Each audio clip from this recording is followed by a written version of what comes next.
So what does it cost to host a Super Bowl?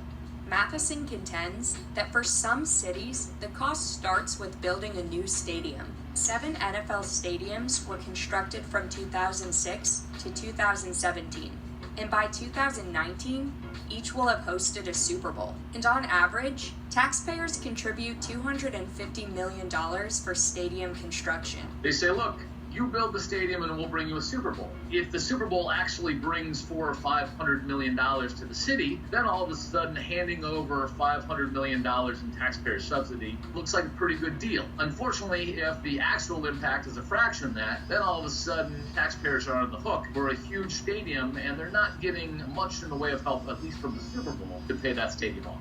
In addition to the stadium, which the NFL uses at no charge, there's also the cost of hosting the event, like public transportation and police overtime.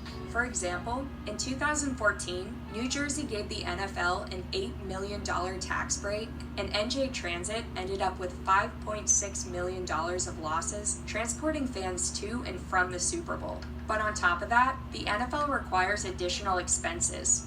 Minneapolis' Star Tribune published the NFL's 153-page bid book that it obtained in 2014. The document lists millions of dollars worth of the NFL's specifications and requirements for host cities. The list includes parking spaces, hotel rooms, transportation, billboards, security, food, access to golf courses and bowling alleys, along with an exemption on paying city, state, and local tax.